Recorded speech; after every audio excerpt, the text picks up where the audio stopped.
olen nüüd saanud tagasi lavale. Tõesti suur aitäh kõikidele esinejatele. See päev on olnud väga põnev ja mul on suur rõõm, et me saame selle niimoodi podcasti avaliku salvestusega lõpetada. Mul on uskumatu paneel ja ma arvan, et kuna kell on ka juba selline, et siis lähme kiirabi kutsele. Tere tulemast kuulama Delta Kutse podcasti ja tänane podcasti salvestus on otse meie esimeselt Delta konverentsilt. Kui meditsiin paneb sinu südame kiiremini lööma, siis oled täpselt õiges kohas. Mina olen doktor Karl-Oliver Tomson ja täna lähme koos ühele tõeliselt põnevale kiirabi kutsele. Alustame sündmuskohalt, pakume patsiendile abi, liigume edasi EMO-sse ja et väljakutseid oleks kindlam lahendada, on meie brigaadis siis oma ala tipptegijad. Ja nagu juba tutvustuses oli öeldud, siis täna on meie kiirabibrigaadis professor Peep Talving, traumakirurg ning Põhja-Eesti Regionaalhaigla kirurgiakliiniku juht, doktor Ott Sääsk, erakorralise meditsiini arst-resident, Tallinna kiirabiarst ja endine politsei kiirreageerija. Ja Lemmo Jonuks, kes on otse meie Tartu kiirabist, kes on muude ametite kõrvalt ka õde brigaadi juht. Nii et mul on suur rõõm teid kõiki siin tervitada ja seekordne podcasti osa me mõtlesime, et kuidas me saame seda erilisemaks teha. Sest tegemist on ikkagi avaliku salvestusega, tegemist on ikkagi Delta konverentsiga. Nii et me oleme enne ka öelnud, et me võtame teid kiirabi kutsele kaasame teid ja seni on see olnud siis enamasti, et saate küsimusi küsida. Küsimusi küsida saate te ka täna.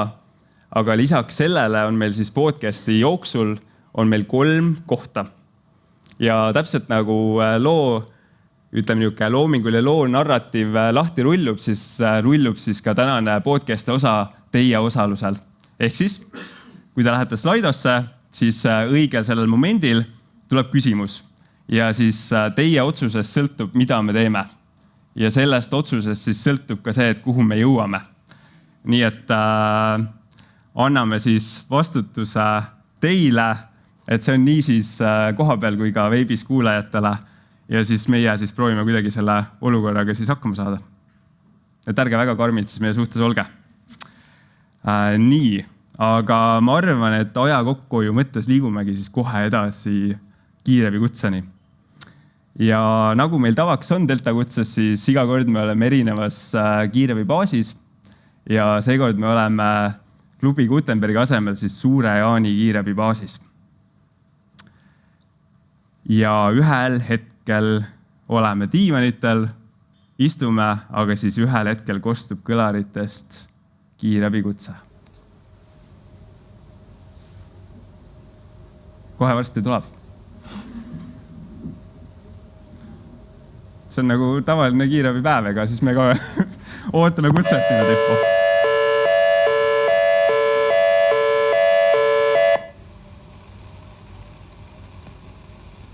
Suure Jaani 912, Delta 35, vägivald ja väärkohtlemine, pikk 15, Suure Jaani. Nii, vägivald ja väärkohtlemine, me paneme jopet selga, tormame kiirabiauto poole ja monitoril me näeme täiendavat informatsiooni. Mees 21, agressiivne, taustal on kuulda rüselus. Rohkem infot ei ole, ainult et võimalik lapsenutt taustal. Lemmo. Ma nüüd kohe küsin su käest, mis mõtted sul peas jooksevad, mis on esimene mõte, kui me saame siis Delta 35 vägivald väärkohtlemine, agressiivne, noor, tugev mees? No, lähme kohale, hakkame vaatama.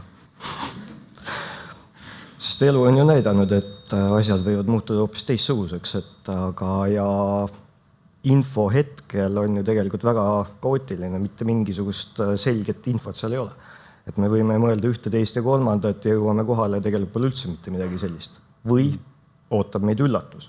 Või hoopis on midagi teistmoodi. Absoluutselt. Kas Ott, sina kui ka tugeva politsei taustaga, kui meil on selline info, meil on, et on juba agressiivne, taustal on kuulda rüselus, mis võib-olla või mis ohumärke sa üldse otsid häirekeskuse infost? Mis siin nagu paneb siis võib-olla teistmoodi, kohe mõtlema teistmoodi tegutsema? No Siin on kõige olulisem võib-olla ka see, et sa üritad saada lisainfot kõigepealt häirekeskuse käest, küsid võib-olla, kas on olnud varasemaid mingisuguseid selliseid juhtumeid sellel aadressil. Et võib-olla üritab see häirekeskuse korrapidaja siis kokku viia seal aadressil selle vanusega võib-olla mõne isiku ja juba siis tema nii-öelda tausta vaikselt uurida, kui selline asi üldse võimalik on. Aga jah, täpselt võib-olla nagu Lemmo ütles, et ei ole üldse, võib täiesti ju teine olukord olla, et kui ma ei kujuta ette, mis seal on, et siuke eelinfo ja muidugi ilmselgelt, kui on juba vägivald ja selline, siis ju politsei kaasamine on kindlasti. Et meil praegu on nagu brigaadis endine kiirreageerija, aga uurida, et mis see politsei ressursid on, kaugel see on, kus nad on, et see oleks siis mõistlik. No seda saab ju vaadata ressurssidelt kohe, et kui kaugel sa oled ja kas sa jõuad esimesena ja kas hakkad üldse lähenema asjale või sõidaks veel aeglasemalt. Et ka see tuleks kõne alla. Et las politsei jõuab enne, läheme rahulikult. Jätkuvalt, ega meil pole mingisugust infot. Keegi kusagil midagi mürgeldab ja nii ta on. See on tavaline kiirabikutsa, põhimõtteliselt. Selline suhteliselt, ütleme, on olnud ka ju selliseid juhtumeid, et tuleb sõnum juhtimiskeskuselt, et aga mingi vaadake ja kui midagi on, siis andke teada, et ma arvan, sellega on kõik kiirabitöötajad kokku puutunud, Lõuna-Eestis me oleme seda korduvalt näinud, et minge vaadake, mis on ja andke teada, kui abi on vaja. Meil on brigaadis ka traumakirurg. Tavaliselt see ei tähenda head. Jaa, mina päris ärev, sest et ma ju iga päev ei sõida kiirabi, eks ole. Kuidas nagu kiirabi, võib-olla kauge inimene, et Lemmo ja Ott räägivad, et see on tavaline kutse, see on igapäevane, võib-olla pulss isegi ei tõuse. Kuidas Peep sul on hetkel praegu? Ei tõuse pulss, aga ma mõtlen seda, et mis kraami ma kaasa võtan ja ilmselge, et kui seal keegi hakkab veritsema, siis me oleme kehvas olukorras, sest et see on suht kaugel. Ma ei tea täpselt, kus kohas Suure-Jaani on, aga kuhugi meil sõit läheb ja igal juhul saab põnev olema. Ma olen alati, mulle on meeldinud sõita, ma olen Philadelphias sõitnud kiirabiga mööda Lääne-Philadelphiat ringi, mul on põnev täna. Mulle meeldib ka Peep Pilkuritega sõita, nii et me oleme nagu samas paadis. Võib-olla lihtsalt logistiliselt võib-olla, et kui ütleme nagu mõelda juba ette, et ka sa tõid välja, et kus Suure-Jaani üldse asub. Et kui võtta nagu erinevad kaugused, siis näiteks Viljandi haigla on 24 kilomeetrit. Põhja-Eesti regionaalhaigla on 140 kilomeetrit ja Tartu Ülikooli kliinikum on 94 kilomeetrit. Et see on siis, ütleme, meie nii-öelda sündmuskoha mitte rääkides, mis juhtuma hakkab, kuna keegi vist ju pealkirja ei lugenud.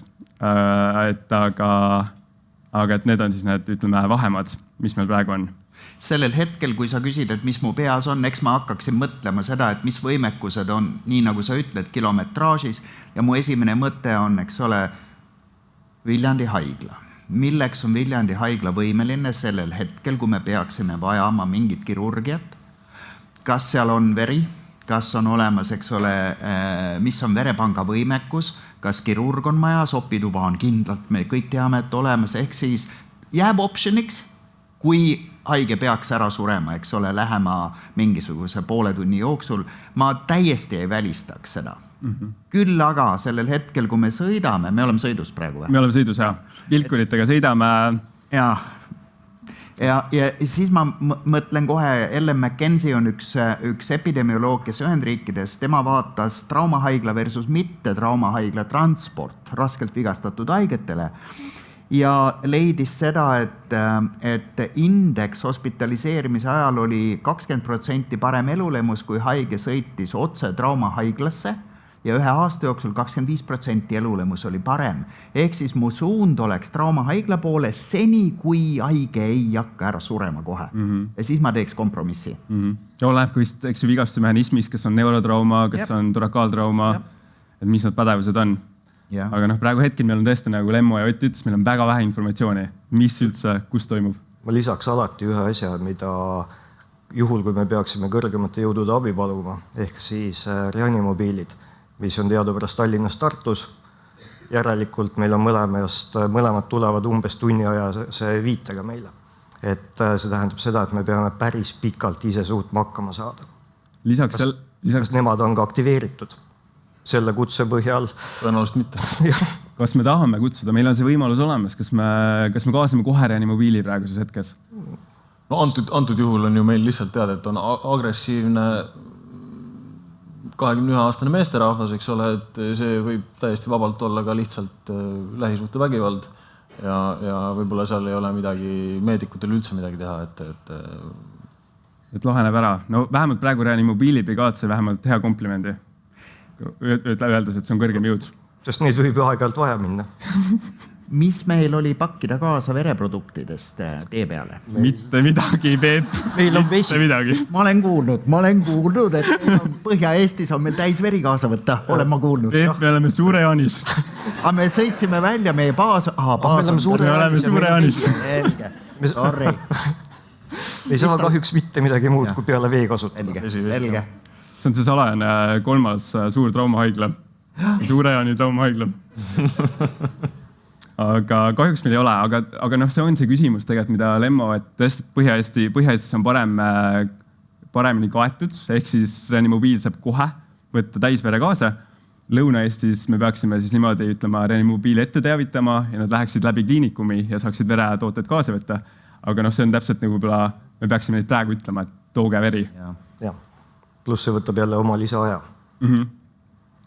Ja hetkel minu teada ei ole ka väga palju veresoojendusliine ega midagi muid. Et kui meil on külm lahus, et siis seda seal ka väga läbi ei pressi tihti peale. Et kas või ka nendele nüanssidele mõelda. Suure Jaanis Statoili ei ole, kus saab kristalloidi lükata ultraheli või sinna ahju ja kiiresti soojaks teha või? Põues on lihtsam. Väga huvitav mõte. Meil on kiirebis on ka soojakapid. Soojakapid, aga jah, see võtab kahjuks aega natukene. Et Circle Gas me käime tavaliselt teistel põhjustel. Muidu Microwave teeb ju hea töö ära kristalloidiga. Aga õnneks me sõidame väga aeglasti. Nii et meil on aega. Kaugel politsei on juba? Politsei või? No politsei on, praegu ta hetkel on niimoodi, nad said just kutse, nad on umbes 35 minutit hetkel. Et me sõidame niimoodi aeglasti läbi Suure Jaani. Et lähme esimesena kohale ikka. Vaatame. Kindla peale. Sellepärast, et äkki tekib kontakt, eks ole. Me saame, kui tekib ohver, me oleme seal, eks ole.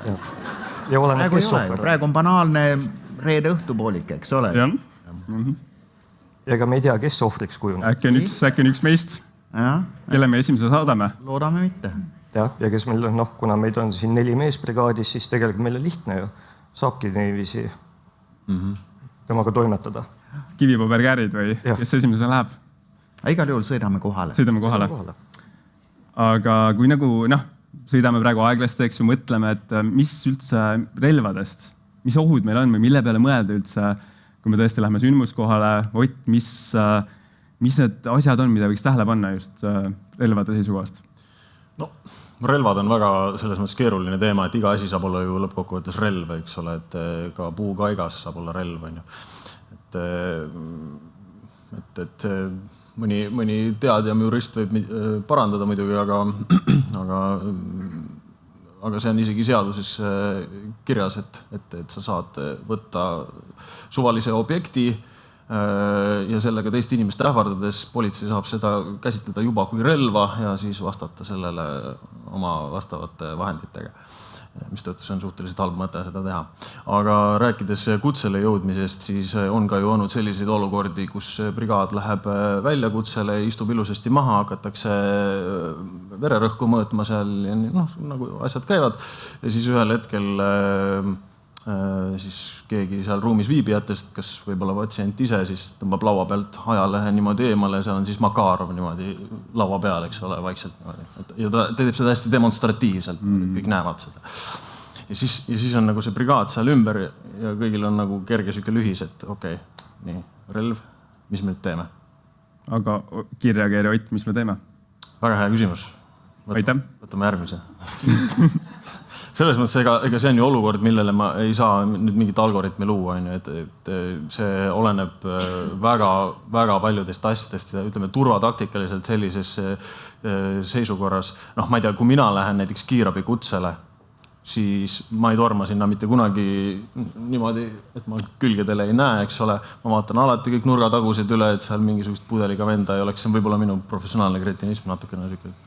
Aga no ühesõnaga, jah, siuke eneseohutus on siin nagu väga suurel kohal ja ma tahan rõhutada kõikidele kiirabitöötajatele, kes sellistele väljakutsetele satuvad. Et isegi kui sa otsustad minna nüüd sealt uksest sisse, eks ole, siis 2 silma eest lahti, 2 külje peale ka ja 1 taha ka veel. Tartu plahvatus just oli, eks ole. Just, jah. Kõik me teame, mismoodi see minna võib. Ja ma lisaks tegelikult siin paar asja veel, et tegelikult kõik kiirabikutsed alustades autosse minemisest on juba potentsiaalselt ohtlikud. Rääkimata sellest, et me jõuame maja ette, me ei tea, mis seal toimub. Ja selle näite, mida Ott tõi, et võtab ajalehalt kas siis mingisuguse püstolilaadse asja, me kõik oleme kuulnud airsofti relvadest, tulirelvadest, õhkrelvadest ja nii edasi. Peale vaadates neid eristada, öelda, kas ta on laetud või mitte, eriti veel hämaras ruumis väheste teadmistega suhtes keeruline. Et pigem see, et ja kas või ka lendavad kohvitassid või kasekaikad või mis iganes. Ja on olnud ka näiteks selline juhtum, kus brigaadijuht hakkab kõhtu palpeerima, tõmbab pluusi üles ja vöö vahel on seal nuga, on ju. Siis on jälle siuke, okei, et kas ma nüüd lähen siia, ei, pigem ei lähe. Mida ma teen, kuidas ma selle inimesega nüüd suhtlen edasi, eks ole, kuidas ma külmutan seda olukorda. Et kõige olulisem ja minu ülitugev soovitus on, et nagu kindlasti ei tohi hakata mingisuguseid äkilisi liigutusi tegema, eks ole, et seal pange kiiresti see nuga ära või midagi sellist. Jääda ise mega rahulikuks ja kui sa tunned, et olukord ei ole sinu jaoks turvaline, siis vaikselt välja sealt. Minule, kes ei ole kiirreageerija ega politseinik. Et kui ma näen relva, kui ma näen nuga ja öelda, et ole maru rahulik, see on umbes nagu, et sa näed karu metsas ja ütled, et lihtsalt ole paigal, ära liiguta, kõik on korras. Lihtsalt ole paigal. Et kas põgenemise aspektist, kas seal on nagu ka, ütleme, mingid soovitusi näppu näited, et kas see, ütleme, et see kohe ära jooksed sealt sündmuskohast? Kas see on nagu halb asi? Tegelikult selle peale võiks juba mõelda kohale sõites ja kohale jõudes, et kuidas ma pargin auto. Kuidas autojuht pargib, et kas või see, et kas me saame vajadusel kiiresti lahkuda, kas me pargime selle auto kinni ja võib-olla keegi politsei tuleb, pääste tuleb, kes iganes, et pargivad nemad meile omakorda veel kinni, et esimesed asjad juba need.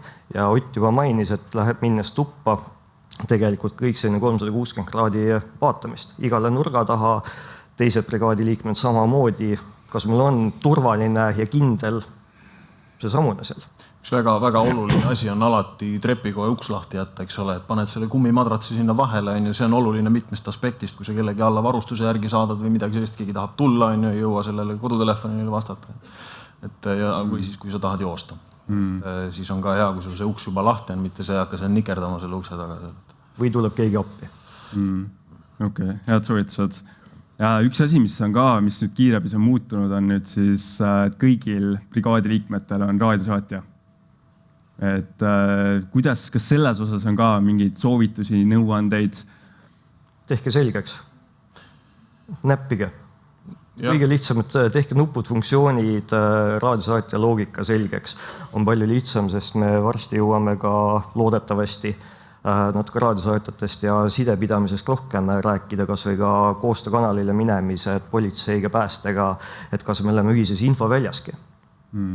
Ja kiirabil hetkel ei ole kõikidel minu teada neid kõrvaklappe, politseil on, et kas või ka see, et kas kogu see info, mis tuleb sealt eetrist kõvasti, on kõigile vajalik kuulda.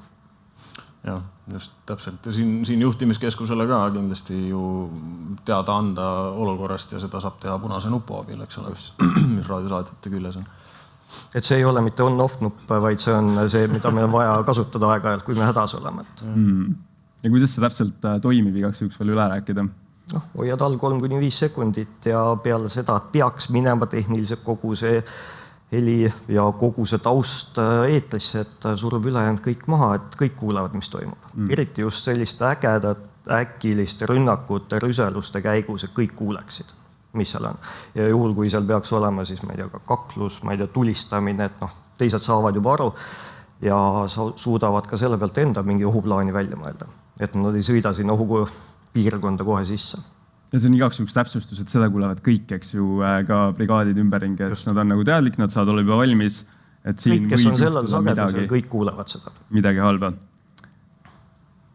Aga nüüd, kui me niimoodi sõidame, me ikkagi veel sõidame, et mis siis, kui Eesti on väga väike, mis siis, kui sündmuskohal elab keegi su tuttav, lähedane, on niimoodi, et sa reageerid siis peretuttav, tead, et on agressiivne, kuidas sa Ott sellises olukorras käituksid? No, väga hea küsimus jälle. No ega ju sa ei tea kohe, okei, kui sa seda elukohta või aadressi tead, siis ja see ei ole sinu sõbra või tuttava aadress, siis on nagu lihtne. Mina ilmselgelt ei kaasaks ühtegi oma tuttavat sellesse protsessi, sest tõenäoliselt täiesti arusaadavatel põhjustel seda ei ole vajalik teha. Aga noh, kui see peaks juhtuma nüüd sellisel aadressil, kus ma tean kindlalt, et ma tunnen seda inimest isiklikult, siis noh, ma arvan, et see sõltub väga nagu kutse sisust, et kui see ongi selline, tundub, et seal tuleb, seal läheb sotsiaalselt keeruliseks, seal peab hakkama mingisuguseid konflikte lahendama, eks ole, siis võib-olla mõelda teise brigaadi kaasamist, et tuleb keegi tundmatu nägu.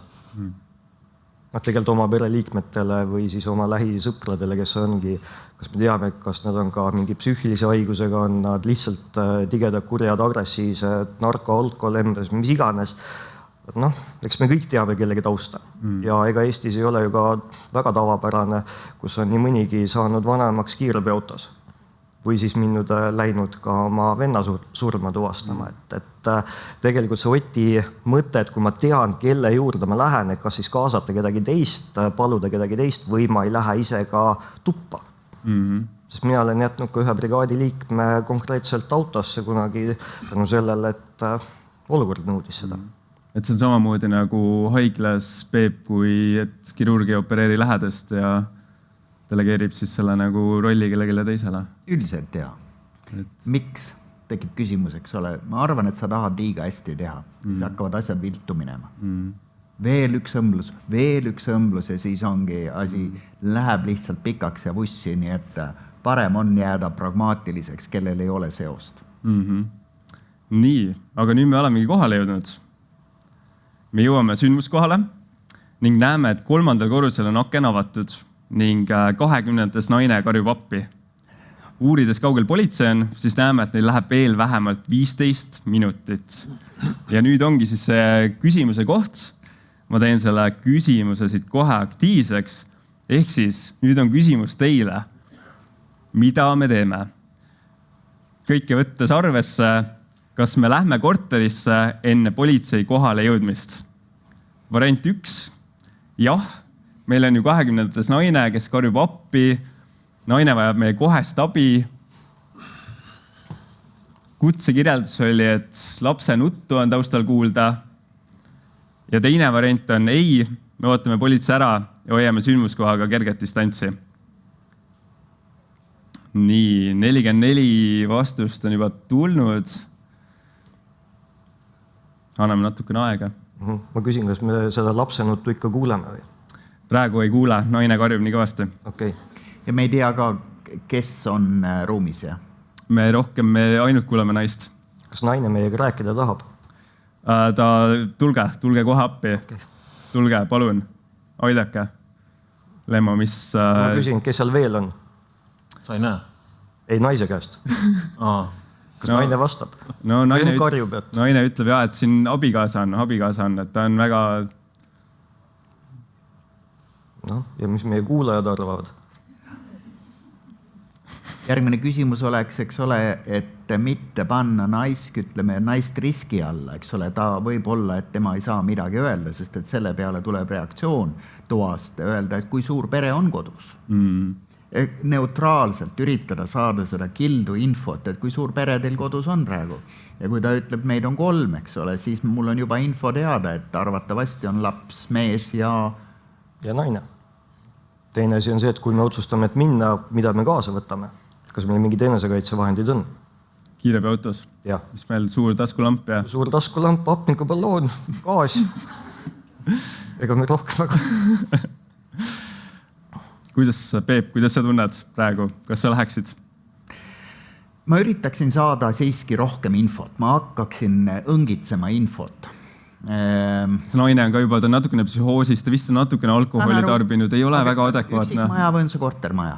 Kortermaja. Kortermaja, naabrid, kes annavad infot ka, kindlasti jagaksime ennast, keegi läheks, koputaks kindlasti kuskil, et mis seal toimub, kas seal on mingisugune asi varem toimunud, see info on võimalik võib-olla saada. Ma ei tormaks sisse, aga ma üritaksin saada rohkem infot. Ma küsin vahepeal, mis kellaajal see oli? See on praegusel ajal. Praegusel ajal? Kell 4 päeval. Okei, inimesed ei ole veel töölt koju ka jõudnud, jah? Et maja on tühi ja üleval kaklevad? Suhteliselt tühi, jah. Okei. Varajane kaklus. Ott, kuidas sa tunned? No jah, info küsimine on hea mõte, küll aga inimene, kes on seal ilmselgelt tugevas paanikas, siis temaga mingit normaalset diskussiooni pidada on ülimalt keeruline, eriti kui seesama aspekt, et võib-olla keegi sihib teda selja tagant millegagi või ähvardab teda, siis ta lihtsalt, ma saan aru, on praegu akna peale karjub appi, eks ole, aga põhjuseid, miks ta appi karjub, neid nagu ei tea. Et üks võimalus on sellisel puhul öelda talle, et aga ole hea, tule välja ise, vaata, tule sina meie juurde, et meie ei peaks ennast riskima seal majas sees mingis kinnises tundmatus ruumis, eks ole, oleme seal mingisuguseid valemeid lahendama, vaid kutsume ta välja. Vaatame, mis ta selle peale vastab. See on hea mõte. Aga ta ütleb, et ta ei saa tulla. Ta ei saa abigaasa hoiata. Me saame temaga kontakti? Pluss-miinus. Pluss-miinus, okei. Kas me sellest lapsest teame midagi?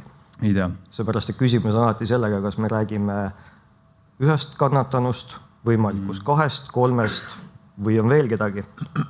Võib-olla on üldse, kui üldse mingit infot küsida, siis et mis on juhtunud, eks ole, mis teiega juhtunud on? Kõige esimene küsimus, mida sa küsid nagunii, kui sa kiirabibrigaadiga lähed kuskile, mis teiga juhtunud on?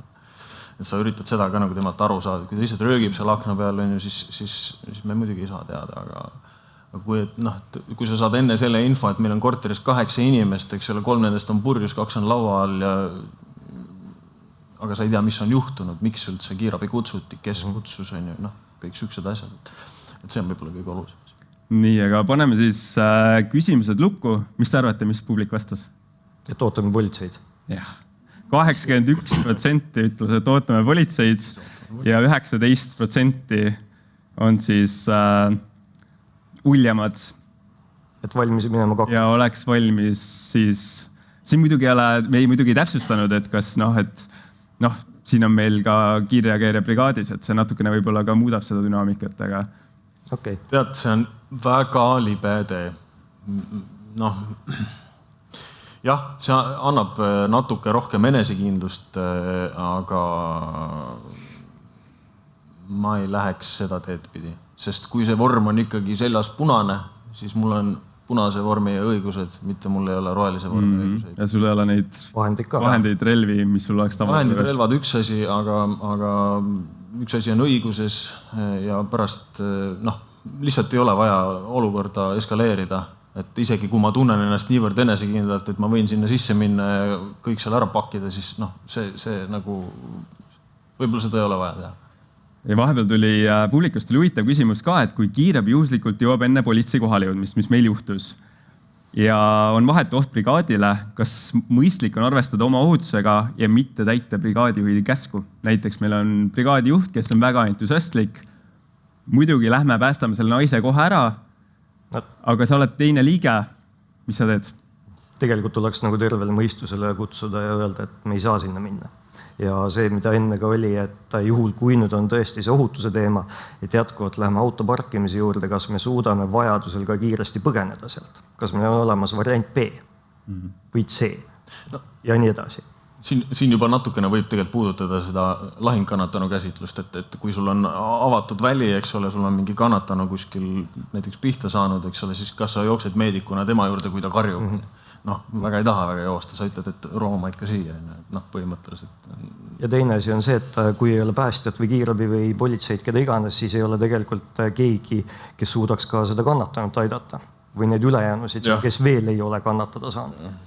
Et me peame natukene ikkagi enda peale ka mõtlema, sest õnneks me elame väga rahulikus kohas, me ei pea olema kandnud kuuliveste, kiivreid, ma ei tea, mis iganes asju veel, mis teevad meie töö tegemise reaalselt kordades keerulisemaks, kohmakamaks, et et me oleme tegelikult väga haavatavad kiirabietapis. Absoluutselt, muidugi. Et on see, ma ei tea, lendav tass ülevalt alla visata, ma ei tea, lillepott kas või ma ei tea, erinevad vahendid, millega lastakse, ka tegelikult see, et väikene müüt või vale arusaam, et näiteks õhkrelv ei ole ohtlik. On küll ja kuidas veel, kui me räägime veel ka sportõhkrelvadest, selle peale spetsiifiliseks jätame need välja. Aga et tegelikult me võime saada väga kergesti ise viga. Aga teeme siis niimoodi, et me jääme politseid ootame, oleme seal. Aga samal ajal, kui me siis ootame seal, siis mõne aja pärast me kuuleme korterist laske. Mitu lasku? 3. Mis me nüüd teeme? Kas me jääme sinna samasse? Kas me varjume? Kas me lähme kaugemale? Politsei on ikka umbes 10 minuti kaugusel. Kas me kutsume appi kedagi? No hetkel siin oleks küll mõistlik autole hääled sisse panna, varjuda, seepärast, et kes natukenegi on kas või ka filme näinud, teavad, et need lendavad metallitükid võivad kanduda päris kaugele. Teine asi on see, et oleks vaja nüüd luua küll side nii häirekeskusega, vajadusel ka politseiga, et mis seal toimub, et infovahetus ja nüüd milles ka enne oli jutt, et kas meie raadioside on niiviisi kõigile kuuldav või me hakkame seda kuidagi ka summutama. Et päris niiviisi, et see ründaja võib kuulda väga hästi meie plaane, kui meil kõik raadiod üürgavad ja ta kuuleb väga selgelt, et mis me plaanime. Absoluutselt, jah.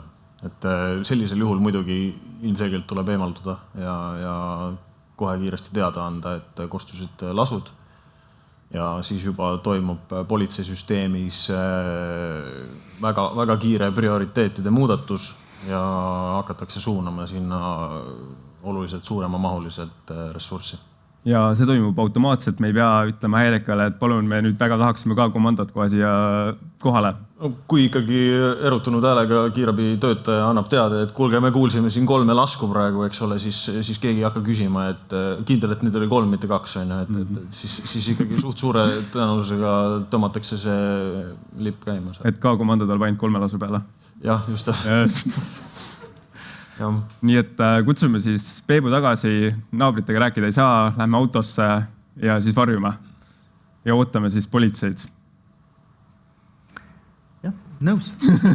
ei ole teisi variante, sest et mitte keegi ei suudaks, ma mõtlesin ennem ka, et kas oleks teinud katse minna sisse, ma kunagi ei saaks ju sellega elada, kui see inimene relvaga laseb naise ja lapse maha, sellepärast, et mina üritasin sisse minna oma sooviga aidata, aga nüüd ma ju tekitasin hoopis rohkem vigastusi, ehk siis eemaldu ja vaata, kuidas politseijõud jõuavad kohale ja me ei saa midagi rohkem teha. See on väga hea tähelepanek ka, et me võime provotseerida seda olukorda, et teha hullemaks, et muidu võib-olla oleks juhtunud midagi, aga siis tänu meile siis. Kas Ott korraks rääkides sellest politsei taktikast ka, et sa mainisid ka, et nüüd 3 lasuga on siis, ütleme, see nii-öelda siis politsei või kuidas see välja näeb, et siis kiirreageerijad saavad delta kutse? Või kuidas Põhimõtteliselt küll, jah. Et siin me natukene puudutame selliseid sensitiivseid teemasid, aga laias laastus küll jah, et see muudab väga ärevaks ja siin tegelikult ei ole isegi vahet, kas lask kostunud või mitte, kui juba sõna relv käib kuskilt läbi, siis tegelikult juba see kutse läheb punaseks. Ja siis hakkab tegelikult politseisüsteemis hakkab kohe politsei välijuht planeerimisega tegelema. Hakatakse esmaseid, samal ajal kui saadetakse ressursse, hakkab toimuma kohe objekti kaardistamine, eks ole, seal üritatakse seal uurida, kellega võib tegu olla ja nii ja naa, et võimalikult palju saada mingi taustainfot enne, kui juba kohale jõutakse, et see on siuke pikk. Aga kuidas see välja näeb, sellepärast, et Ott, ma hoiatan ette, et minu nagu ettekujutus politseitööst on suuresti põhineb Hollywoodi filmidel ja kui on mingisugune niisugune pantvangi situatsioon, siis ma kujutan ette, et seal on, tuleb mingi ilusa triiksärgiga siis läbirääkija ja siis nad hakkavad arutama ja diskuteerima ja proovivad kontakti saada ja loovad mingisuguse perimeetri, eks ju, et kus võib-olla eemaldavad kõik teised. Et kuidas see nagu reaalselt, et nii palju, kui sa rääkida saad? Et kuidas see reaalses elus välja näeb tegelikult? No, see ettekujutus on sul üsna reaalne, et enam-vähem midagi sellist ta välja näebki, aga kui meil on ikkagi otsene oht kellegi elule, eks ole, et on mingid lasud, siis ei tule sinna keegi midagi läbi rääkima. Siis peab väga kiiresti nagu asju lahendama hakkama, et läbirääkimine on võib-olla jah, selline, nagu sa mainisid, pantvangi situatsioonis, eks ole, või midagi sellist. Aga sellises olukorras ei ole midagi läbi rääkida enam. Et kui me teame, et naine on appi karjunud, lasud on toimunud, siis on niimoodi, et siis on sellel pätil väga halvad lood, sellepärast, et meie politseinikud on niivõrd hästi treenitud, et seal väga, väga kiirelt muututakse väga resoluutseks, väga konkreetsed sammud, väga, väga kindel käsuvahel on ja tal läheb üsna kiiresti see seis nagu keeruliseks. Et ei tahaks tema nahas olla siis? Ei tahaks. Ma lisaks vahepeal selle, et kui me siin põgenesime, Ott rääkis siin, et kaasatakse politsei välijuht. Tegelikult see oleks nüüd nagu see koht, kus kiirabi peaks kaasama kindlasti kedagi veel juurde. On see reanimobiil, lähijoonel olevad brigaadid, sest hetkel me enam ei tea. Meil on mingi 3 isiku kontaktinfo, et mingi võimalik laps, keegi naine, keda on nähtud, mingi võimalik mees ja meil on 3 lasku, me ei tea, mis seal tegelikult toimub. Et meil jääb lihtsalt kätes ka väheks, et kui head või kui võimsad me oleme ka varustuse oskuste poole peal, siis tegelikult meil on lisajõudusid vaja. Ja lähme jälle selle õnnetu Suure Jaani juurde, kuhu distants on päris pikk, et see abi tuleb ikkagi päris suure viivitusega. Ja me tahaksime Tartu kiirabi välijuhti, me tahaks Tartu kiirabi reanimobiilibrigaadi. Praegu oleks see koht, kus kindlasti appi kutsuda. Me peame kedagi saama. Et tegelikult kõige mõistlikum on see, et saata kas või ka lähim. Et võib-olla ka selles ärevas hetkes, kellel on rünnakutega kokkupuuteid, ega me kõik jookseme kokku kas või see, et keegi teine neutraalse mõttega aitab meid juba palju paremini välja. Et ka siit tuleb juba see suhtlusosa, et mis me ise hakkame tegema, kas või ka see, et meil võimalik, nagu Peep siin enne rääkis, et kas minna Viljandi haiglasse, kui meil võimalik tulistamine, või me valime siis juba Tartu või Tallinna, tegelikult juba see hakkab juba meie edasist tegevust suunama. Sest meil on hetkel aega, politseid ei ole, mis me ikka teeme, nurga taga passime, hakkame plaani pidama.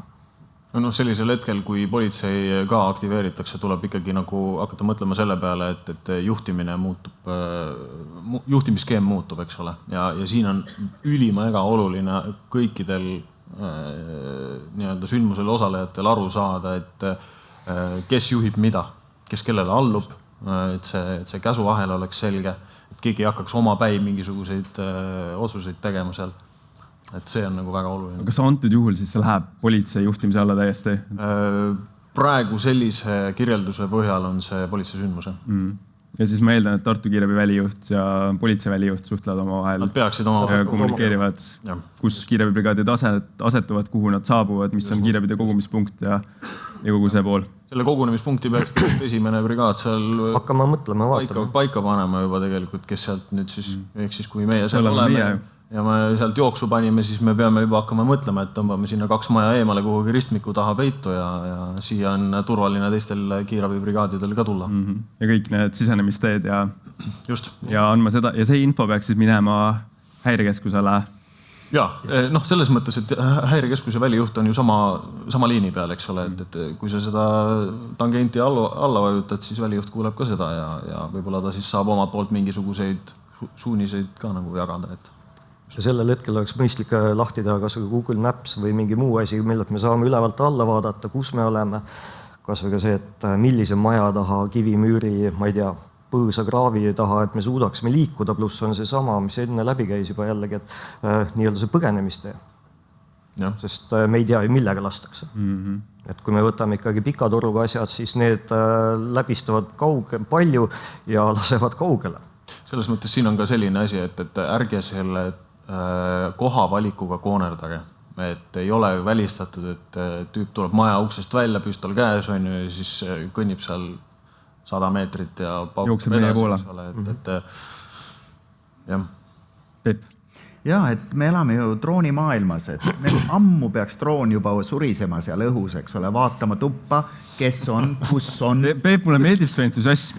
Sul on väga suur ootus meie kiirabidele. Kahjuks Lauri Kõrgve vist just lahkus siit. Ei tahtnud vastutust võtta. Aga püüame ta kinni. Me edastame selle soovi, et tegelikult me saaksime ka endale korralikult droonikus teatud seadelistega kaasa, et siis me saame ise ära likvideerida kõik. Aga ütleme, et sellel K-komandol kindlasti on mingi droonivõimekus, sest et vaadata Ukraina sõda, eks ole, see on ainult droonide parv, mis on üleval. Ma käisin just Varssavis tegemas asset koolitust Ukraina. See oli siis Forward Surgical Team, mis on sisuliselt on nad rinde lähedal. Ja ütles, et see droonide parv, mis on õhus, see on lihtsalt kohutav. Kogu aeg igal pool. Need droonid nad tunnevad temperatuuri, eks ole. Näiteks nad ütlesid ka seda, et meie Starlink, need kettad, need on soojad. Ja nad panevad sinna pomme ka kohe peale. Ehk siis droonivõimekus tuleb ja ma arvan, et me kindlasti oleks varsti droon mõne aasta pärast, mis suriseb seal juba toas ringi ja on kõik dokumenteeritud, kes seal on. Ja tegelikult võiks olla ju kliinikumi verepangal võiks olla droon. Täis veri juba lendab meie suunas. Just. See oleks ideaalne. Teise drooni peal kirurg. Nii ongi. Anestesioloog. Täis veri, bumm. Jaa. Et see oleks väga, väga vinge. Aga meil praegu ei ole, kahjuks. Ja me saame ikkagi vaadata. Kuidas? Ülevalt me saame ikkagi vaadata. Google Maps, neid erinevaid kaardirakendusi on küll ja küll. Et kasvõi ka see, et kui me jätame naljad välja korraks, siis tegelikult leida endale turvaline, kindel koht ja mis on üks asi veel, kasvõi ka auto tuleb pimedas korraks maha, et ei oleks nagu väga nähtav auto käima. Et ei tekiks ka seda, et nüüd pani auto üht võtmed tasku ja kaotas jope ära ja siis me oleme ikkagi seal. Aga kui me võtame Mimsi juhendi, siis esmane brigaad peaks olema vilkuritega.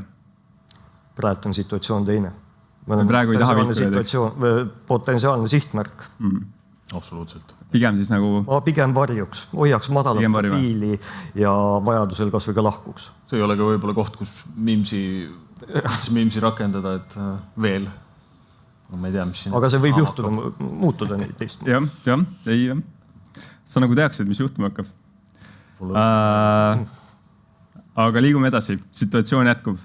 Politsei peab kohale ning nad otsustavad korterisse minna, nagu me siis rääkisime. Ja kogu selle käigus tekib tulevahetus, mille käigus saab tulistaja, ehk siis see agressiivne mees, kellele kutse tuli, ja ta elukaaslane pihta. Kuidas sellises olukorras käituda just kui kaua me ootame, et kui meil kiirreageerijad on hoonesse sisenenud, millal me saame oma, ütleme, selle varjumise ära lõpetada, et millal me võime liikuda, siis, sest meedikuna me tahaks ju aidata, et kuidas me teame, et nagu nüüd on all clear, nüüd me võime minna? See on hästi keeruline küsimus ja see väga sõltub sellest objektist. Ma saan aru, antud hetkel me oleme kuskil kortermajas, eks ole. Ma ei tahaks siin praegu taktikalistesse nüanssidesse laskuda, aga seal on mingid protseduurid, mis tuleb ära teha enne kui me saame sinna kedagi mitte politseine ametniku nii-öelda ligi lasta. Ja selle jaoks on ju tegelikult see, et meil on ka oma võimekus anda mingisugust esmaabi. Mida saab samal ajal paralleelselt teha. Ja see on võib-olla eraldi teema, ma ei tea, kui palju me sellest praegu räägime. Ma tahtsin just seda küsida, sellepärast, et ma olen olnud koolitustel koos, kus meil ongi olnud kiirabibrigaad, pääste ja kiirreageerijad.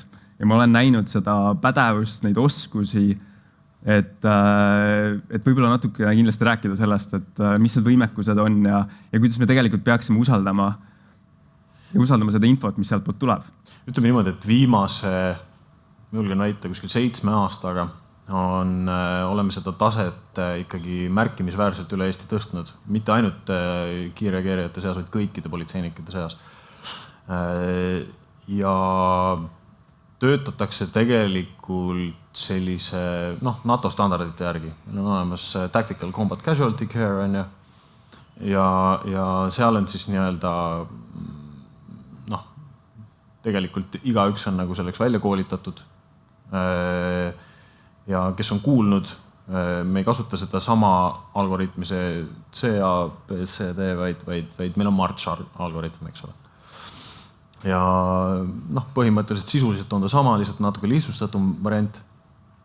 Ja seda oskavad põhimõtteliselt kõik täna politseiametnikud nagu. Ma küsiksin siia vahele, et sa ütlesid, et enne me ei lase, eks ole, kiirabi reageerijaid ruumi, kui me oleme kindlad, et seal ei ole mingit lõhkekeha või kuskil tagaruas veel kedagi. Aga mõtlemaks nüüd ütleme traumakirurgina, et kuulivigastus, mis ma eeldaks, on see traumamehhanism. Ma ei ole kuulnud, mul ei ole siiamaani tulnud, et oleks raske tömptrauma, et keegi oleks lennanud 3. korruselt alla või selline trauma, mis lülisammast, eks ole, vigastab kaelalülisammast, millega mina võin evakueerides inimest sealt korterist viga talle teha. Ehk siis load and go, miks ei võiks K-komando tõsta vigastatud inimese ja lihtsalt joosta välja, milleks siis oodata veel pool tundi? Väga hea küsimus. Võib-olla lihtsalt asi on selles, et me ei magaks maha mingisuguseid näiteks massiivseid verejookse, mida on võimalik seal koha peal kohe näiteks catch-kutiga ära peatada, eks ole. Et nagu me teame, sellisel juhtudel on aeg on esmakriitiline ja tähtis, eks ole, et tegelikult see load and go ei ole ka nüüd kõige lihtsam asi, mida teha, et patsiendid ei ole alati 50 kilo kaaluvad, eks ole, ja neid ei saa lihtsalt sülle võtta ja ära viia, et tegelikult see on logistiliselt natuke keerulisem, kui see võib-olla paberil tundub. Ja korter on tihtipeale kitsas, võib-olla seal on mingi kapid risti-rästi, kõik põrandal laiali, eks ole, võib-olla mingid klaasikillud igal pool, et me ei saa päris nagu lihtsalt võtta kaenlasse ja joosta temaga alla kuhugi kiirabi auto juurde.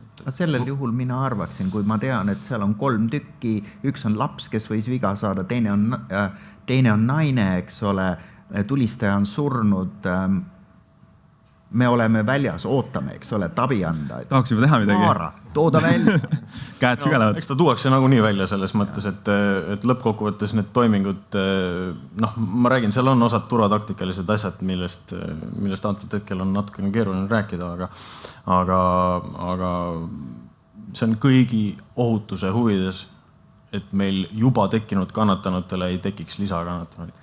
Ja ma lisaks tegelikult siia juurde, et nii nagu ka Ott mainis, et tegelikult seda politseivarustus ja ka väljaõppe on aastatega muutunud aina paremaks, seda me oleme näinud nii õppustel, päriselus ja tegelikult neid ka mitte alahinnata, sest nad suudavad väga edukalt ära teha esmased toimingud, esmased abipäästvad asjad, neil on päris efektiivne kott kaasas, efektiivse varustusega kott ja tegelikult kas või ka minnes jällegi see, et kas võtta tal selle kannatanu kratis kinni välja sikutada.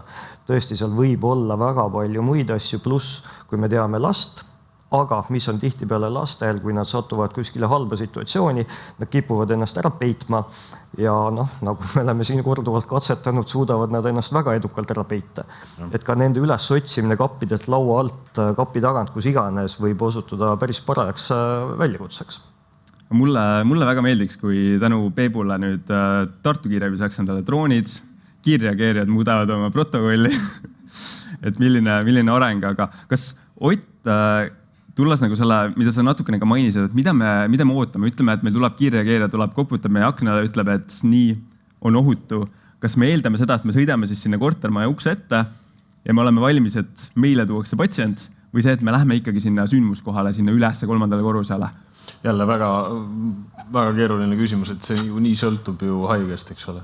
Et mis seisundis ta on, et mina eelistaks minna üles.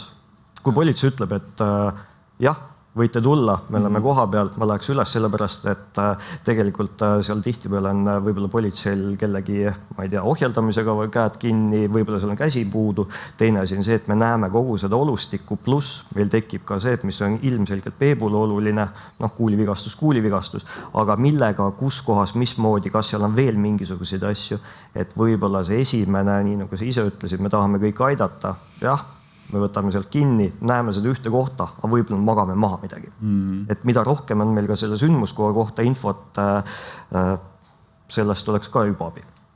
Aga siis ongi niimoodi, et kiirreageerija ütleb, meil on ohutu üles minna, me lähme sinna 3. korrusele, me lähme korterisse, me näeme, et seal on juba esmane triaaž on juba tehtud, tulistajale on pandud siis must silt kinni, tal on eluga sobimatud vigastused ja elukaaslane on selle juures, ta on siis triažeeritud punasesse kategooriasse ja lapse kohta infot ei ole. Nii et hetkeseisuga meil ei ole, ütleme, et meil on üks patsient. Peep, nüüd me oleme lõpuks seal korteris, meil on patsient. Kuidas sa lähened või mis sa kohe teada tahaksid? On meil midagi, mis sa nagu esmaselt kohe selle patsiendiga teeksid? Tal on läbiv trauma, seega ta peab saama nii kiiresti kui võimalik teele ja õigesse suunda traumahaigla poole, kus on võimekus, eelistatult. Nüüd, kui ta on tühi, eks ole, siis ma tahaksin loomulikult teda täita. Kõige parem kuldne standard on ju vereprodukt, ehk siis ERS, aga seda meil ei ole, nagu ma aru saan. Ei ole. Jah. Nii et siis ma natukene nagu mõtleksin, et esimene asi, mis ma teen, ma kõnetan teda. Ja kui ta vastab kõnele sellel hetkel, selle 1 sekundiga ma tean, et tal on hingamistee vaba, tal on õhk liigub häälepaelte vahelt läbi, ta suudab midagi verbaliseerida, ta aju on verevarustatud, kui ta ütleb, et jah, mu nimi on Mari, kui ma küsin seda, ja 4. sensoorium on intaktne hetkel veel. Ehk siis ma saan ABCD info koheselt tema käest selle 1 lausuga. Kui ta seda ei ütle, siis on värv, eks ole, peaasend. Mina ei pelgaks tema kaelalülisammast sirutada, sest et A on esimene prioriteet, lülisammas ja selle aju tuleb D juures ja tegelikult ütleme üks kuulilask ei võta ära 2-3 lülisamba stabiilsussambast väga harva. Lask ütleme, et kui keegi peatab auto su kõrval, sina istud teises autos ja tulistab sulle niimoodi kaela. Ilmselge, et see võib juhtuda. Aga üldiselt niisugune üksik kuul ei võta lülisamba stabiilsust ära. Ehk siis ma ei ole selle peale nagu paanikas hirmus. Küll see oli toas lask, eks ole, distants võis olla lühike, see võimalus on, aga see ei ole minu A-prioriteet. Minu A-prioriteet on hingamistee ja perfusioon.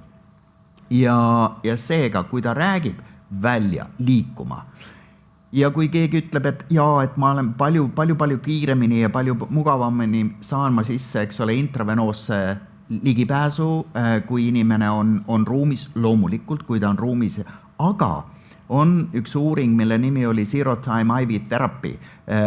Sellest on 30 aastat möödas, kui see tuli ja seal randomiseeris see uurija koha peal pandud nõel ja liikuvas kiirabis pandud nõel. Ja ta väga suures enamuses nõelu sai ta sisse ka liikuvas kiirabis.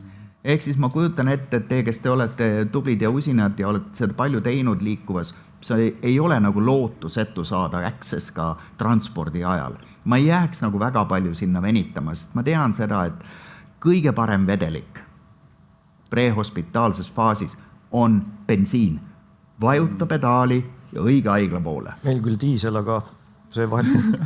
Aga ma lisaks tegelikult Peebu ühele asjale veel juurde, kuna meil on tegelikult 3 lasu faktid, siis tegelikult mind huvitaks see, et kas meil on selle päriselt ka 3 kesta ja kas need 3 asja on seda inimest vigastanud või on näiteks 2 läinud mööda ainult 1, et võib-olla seal on erinevates kehapiirkondades hoopis vigastused, et võib-olla me magame kogemata midagi maha. Et minul hakkaks kohe esimese asjana ka see, et kui mitu auku või potentsiaalset auku meil üldse kuskil on. Jah, ja võib-olla kokkuvõttes ma teengi, mida me näeme reaalselt siis. Et kiirel ülevaatusel me siis näeme ja saame kiirreageerijatelt juba info. Me näeme kuuli sisenemishaava vasakult rindkerelt. Mingid massiivsed perejooksu ei ole. Ehk siis väike, et see on korras. Hingamisteed avatud. Ta kõneleb, mõmiseb. Mitte täiesti adekvaatne, aga ikkagi me saame mingisuguse vastuse. A on korras. Hingamissagedus 30 korda minutis. Auskultatsioonil kuuleme, et vasakul on hingamiskahin tasasem, tummisem, natukene raske aru saada, palju sigimist, sagineid. Saturatsioon on 91% ruumiõhul. ja siis vasakul on siis rindkeres on see sisenemishaav on siis siin rinnaku kõrvalt, umbes 3.–4. roide vahelt. Ja kaelal jugulaarveen jääb nagu kahtlus, et natukene on täitunud, aga päris kindlalt ei oska öelda. Tulles C juurde, südame löögisagedus on 110, vererõhk on 110/66, D Glasgow 13/14, veresuhkur, kohe automaatselt võetakse, on normis ja kehatemperatuur 36,2. Mis, Peep, kui sellised, ütleme, me oleme veel seal ruumis, mis vigastust peale sa mõtled, et kui tõesti me teame, et kuuli sisenemine on siin rinnaku kõrvalt, tal on, ütleme, vasakul hingamiskahin on madalam, tal on ikkagi natukene, et ta saturatsiooni ei hoia, kardiline. Ilmselge, et minu mõte on nagu, kas see on transmediastinaalne kuuli missiilitrakt. Kui see oleks transmediastinaalne, oleks tõenäosus südame ja aordi ja suurte veresoonte vigastusele kõrge. Ta ei räägiks, ta ei mõmiseks, ta oleks surnud. Ehk siis arvata võib, et ta on selekteerinud ennast natukene võib-olla õnnelikumate hulka. Küll aga on tal ju potentsiaalselt fataalne vigastus. Tal tundub olema, sa ei öelnud midagi trahhe kohta, kas trahhe on midline või on ta devieerunud? Natukene kerge nagu deviatsioon oleks paremale poole. Ei selle poole, jah. Okei, see on siis ventiil, eks ole, ventiili kahtlus tekib ja ventiil tapab ära, nagu öeldakse, ära kunagi näita oma röntgenpilte ventiil pneumotooraksis, see peaks olema ammu juba lahendatud ütleme nõelaga. Ja see oleks kindlasti, mida ma teeks. Ma hapnik kohe peale, eks ole, see ei ole koht, kus kokku hoida, hapniku maks peale ja siis läheb nõel vasakusse rindkeresse. Kuhu kohta see läheks? Asukohas me oleme muutunud lastel, kui see laps on samasuguses seisus, tema saab medioklaviculaar interkostaalruum 2. Täiskasvanud saavad sinna, kus pleuradreen läheb ja see on interkostaalruum 5, kas eesmisel või keskmisel aksillaarjoonel ja mille pärast sinna viidi ka torakotsenteesi nõela koht on ju ilmselge, et kui kehamass on natuke suurem, siis ütleme siin on suhteliselt suur rindkeresein ja need nõelad ei lähe lihtsalt sisse. Meil on küll kiirabides arsnõelad, mis on pikad ja hea valendikuga ja see ars töötab, ma arvan, enamusel ka eest. Aga need uuringud, mis nüüd ATLS-i kogu programmi ära muutsid, olid tegelikult tehtud LA County's, kus kohas meil oli laibalabor ja pissime sadu nõelu ja siis tegime rindkere lahti ja vaatasime, kui paljudel juhtudel olid nõelad rindkere õõnes, mis olid pistetud sellest piirkonnast versus siit ja siin on rindkere sein on õhem. Ehk siis see on koht, kus me täiskasvanutel paneme, sinna ma ka selle pistaksin. Kui üks ei tööta, paneksin mitu tükki. Ja mida ma ootan seda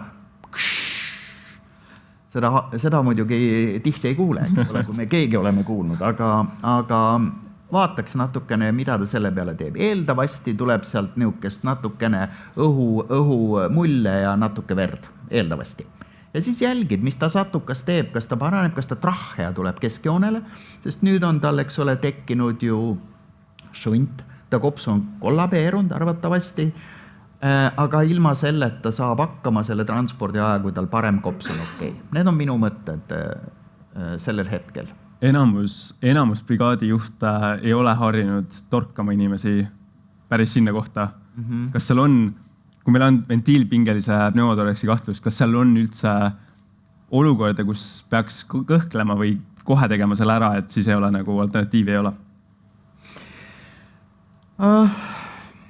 Kui mul on mõlemal pool rindkere vigastus, eks ole, ja juhul kui ütleme, et tal on paremal pool on ka laastav rindkere vigastus ja vasak kops on veel sirustunud ja oksügeneerib ja ventileerib seda keha, siis võib olla mingisugune mõte tekiks. See on liiga kompleksne. Ma arvan pragmaatiliselt seal, kus sa näed ventiili, torka.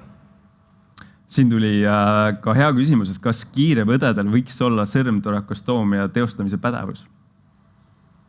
Lemmo, mis sa arvad? Tead, see on hea küsimus. Selles mõttes, et loomulikult meil võiks olla ka igasugused pädevused ja oskused ja treeningud, aga kus me seda reaalselt ka praktiseerime, sest tegelikult me võime ju käia koolitustel, aga kui ma käin koolitusel ja ma ei saa seda mitte kordagi oma elus teha, siis 10 aasta pärast pean tegema, olgem ausad, meil tegelikult on need oskused ka vähenevad. Aga vastus, loomulikult nendel koolitustel võiks ja peaks käima, et saadagi kas või aimdust, teine asi ka julgust teha seda torget, lõiget, mida iganes. Ja võib-olla siin on ka see võib-olla väike nagu erinevus, et mis patsient on, kui meil on trauma surmapatsient, siis sõrmtorakostoomia, sa ei saa midagi enam hullemaks teha, patsient on juba surnud. Bilateraalne sõrmtorakostoomia võib-olla lahendab ära, võib-olla süda tuleb järgi. Koolitus, ütleme, laibalaboris, koolitus EMO-s on vähe siiski, ütleme Eesti EMO-des, eks ole. Lõuna-Aafrikas oleks küll ja küll võimalus seda teha, aga laibalabor on super koht, kus kohas seda ja meil on biomeedikumis olemas laibad, nii et teinekord võib koolituse korraldada. See ei ole metafüüsika, ma ütlen seda, et panna intravenoosne kanüül hüpotensiivsel lapsel on palju keerulisem. Just. Ja kui meil paljud isegi on öelnud, et nad kardavad ka luunõela paigaldamist, ehk tegelikult seesama, need koolitused viivad selle hirmu maha, et see ei ole mitte midagi, miks me neid kasutame, meil ei ole muud varianti enam. Ja midagi hullemaks reeglina me teha ei suuda. Ott. Ja, ma tahtsin siia korra veel lisada ühe sükse aspekti, et tulles tagasi korra selle meie kuulihaava juurde, et oli nagu sisenemishaav, on ju, aga siin peaks ka nagu mõtlema natukene selle padruni ballistika peale. Et üks asi on sisenemishaav, siis kas sul on ka väljumishaab, on ju. Kui ei ole, siis see on väga sketši. Et võib-olla kui mõelda nagu vigastuste peale, potentsiaalsete võimalike vigastuste peale, siis mida see padrun siin sees teinud on ju. Kas ta on kildu läinud, kas ta on rikošettinud mõne luu pealt kuskile, eks ole, teinud mingi, ütleme alguses kiirabi etapis võib-olla isegi käsitluse vahe on ainult selles, et sa paned ühe chest seal'i rohkem peale. Aga jah, võib-olla haigla etapis on see rohkem oluline. Ja nüüd, mis puudutab seda, et kas meie kiirabi personal võiks nagu teha rohkem mingit protseduure, siis ma nagu siinkohal julgustan nagu kõiki meie nagu õdesid, nagu te olete üliägedad selles mõttes, et võiksite nagu selles mõttes, ma elan kaasa nagu sellele teie arengule, et see oleks nagu nii cool, palun tehke nagu, kui see olukord on tõesti nagu nii halb lihtsalt, et ei ole nagu midagi. Sest ma arvan, sa nõustud minuga. Sest hetkel elab, hingab, räägib, Glasgow on ka veel, ei ole meil vaja seda teha, aga kui need asjad nüüd hakkavad kriitiliselt ja kiiresti langema, siis tuleb midagi ette võtta ja olgem ausad, tuletan meelde, kus kohas me oleme. Jätkuvalt kusagil, jumal teab kus, millal meil tuleb abi ja tegelikult selle abiga kas või ka kui mul puudub endal teadmine, oskus. Võib-olla võtan telefoni, helistan Peebule, ütlen, ole hea mees, aita välja, mis ma teen. Et helistada jällegi reanimobiilile, randevuule, kellel iganes, et mul on selline olukord, situatsioon läheb aina halvemaks, minul on mõtted otsas, aita mind. Ja kui sealt tuleb kas või teine mingisugune, nagu siin täna juba korduvalt on ka öeldud, et isegi kui te olete kõik õigesti teinud, keegi lihtsalt kinnitab seda või annab veel mingi lisa uue mõtte, et aga proovi seda ka veel. See on puhtalt selle patsiendi võiduks, sest meie oleme ju terved. Ma natukene kardan, et pärast Lemmo seda teist kommentaari, nüüd see teine suureani inimene läks ka, lahkus siit videokõnest või siit meist vaatamast. Et suure Jaani, vabandust, et sa oled saanud päris palju kommentaare täna. Aga ma küsin kiired jah-ei küsimused. Lemmo, kas me paneme Jessili? Meil on üks avatud saav, kas me paneme seda Jessili peale? Mina paneks. Ott, nõeltorakotsentees, meil täpselt nagu Peep ütles, meil tuli see, mida me tahame. See toimib vaagnalahas. Kas me paneme vaagnalahase? Kui meil on ikkagi, ma saan aru, hetkel ainus teadaolev vigastus on kuulihaav, me ei kahtlusta mingit ülisambatraumat, mingi rasket kukkumist, mingi suure kineetilise energiaga, mingit lömastamist, ma ei arva, et see praegu peaks prioriteet olema. Meil oli 3 lasku, aga me teame ühte sisenemist, et õnneks see laske ei olnud väga täpne. Peep, tranexamhappe. Jaa, sellel on koht. Aga see oleks mul transpordi peal. Ma ei hakkaks seal sellega jändama, see, et ta saab. On, eks ole, ajaaken, sa pead andma selle ajaaknas, aga praegu me oleme ju 10-15 minti me oleme juba autos ja siis võib sellega tegeleda. Vaagna lahasel mingit rolli ei ole siin. Teine, kuulihaav, rind, keres, et see kommunikeeruks nüüd pleuraõõnega on ebatõenäoline, sest et see ventiil ei teki mitte kommunikatsioonist, eks ole, et ta tõmbab siit väljast atmosfäärist õhku ja tekitab pigem on see kopsuvigastus, mis siis lekib õhku rindkeresse ja iga hingetõmbega rohkem ja rohkem õhku ja siis ta hakkab tekitama ülerõhku. Ehk siis see chest seal, ta ei tee viga, aga ta võib-olla ei ole ka niimoodi nagu tõestatult super oluline. Aga ta ei tee viga. Panime peale. Kas nüüd tuleb teine küsimus? Ma teen selle küsimuse kohe ka aktiivseks. Me oleme siis hetkel seal korteris ja meil on siis info, et Reanimobiil jõuab 15 minuti pärast jõuab kohale. See kõrgem jõud. Ja nüüd on küsimus, et kas me teeme scoop and run, pakime patsiendi kokku, paneme veenikanüüli, nagu Peep pakkus välja transpordi ajal, teeme tranexamhapet ja sõidame Reanimobiilile vastu või me teeme play and stay ja oleme sündmuskohal Reanimobiili tulekuni. Lemmo, mis sa teeksid? Pannaks peale, sõidaks minema. Ott? Jah, pigem seal on tõesti nagu professor Talling ütles, et diisel aitab meid. Me ju ei tea tegelikult selle kuuli täpset trajektoori, eks ole, me ei tea neid vigastusi, mida see iga sekund seal loeb. Et selles suhtes on variant jah, panna seal veel, kui me kahtlustame veririnda, on ju, ma saan aru, hetkel me seda tõenäoliselt väga ei kahtlusta. Ma muidugi ei saanud sellest aru, et kui me panime selle nõela, et kas siis hingamiskahin läks meil paremaks? Jaa, see on väga hea point, et alati kontrolli pärast seda, kui sa teed protseduuri. Jah, läks natukene paremaks, jah. Okay. Seda me ei maininud. Et siis võib-olla ei kipuks ka mingisugust lisainvasiivset toru panema kuhugi rindkeresse, et võib-olla siis tõesti pakkida kokku. Peep?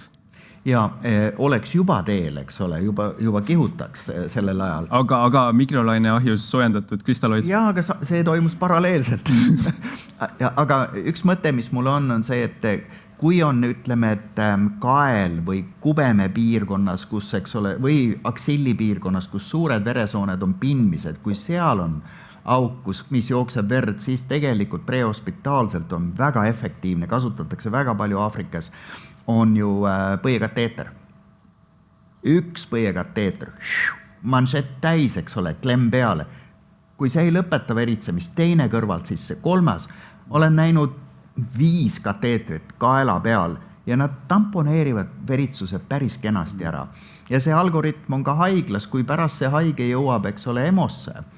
Ja ta on sedavõrd stabiilne, et temaga saab kompuutrisse minna. See on ilusti publitseeritud British Journalis mu kolleegide poolt Kaplinnas, kes näitasid seda, et see on algoritmis on see integreeritud roll sellel asjal. Haige tuleb kohale, tal on, eks ole, põiekateetri ilusti manšett püsti, sa pead alati klemmi peale panema või tegema sõlme, sest muidu ta jookseb lihtsalt läbi selle põiekateetri tühjaks. Aga ja siis läheb kompuuterangiograafiasse, kui kompuuterangio näitab, et tal on arterivigastus, läheb ta kas sopituppa või angiograafiasse, kui ei ole arteriaalset vigastust ja tundub olema, et veeni lähedal või venoosne suur hematoom, jääb see põiekateeter sinna, jääb 3 päevaks sinna. Ja mõni isegi saadetakse koju, et tule tagasi polikasse 5 päeva pärast, siis tõmbame välja. Ja see on küll ressursi küsimus, eks ole, aga neil on roll, ehk siis ma tõesti ütlen, et see töötab kui kubemes. Ei ole sul oskust, ei ole võimekust ja sa ei saa nagu hoida seda kompressiooni. Mõtle põiekateetrite peale, hoia neid paar tükki kiirabis.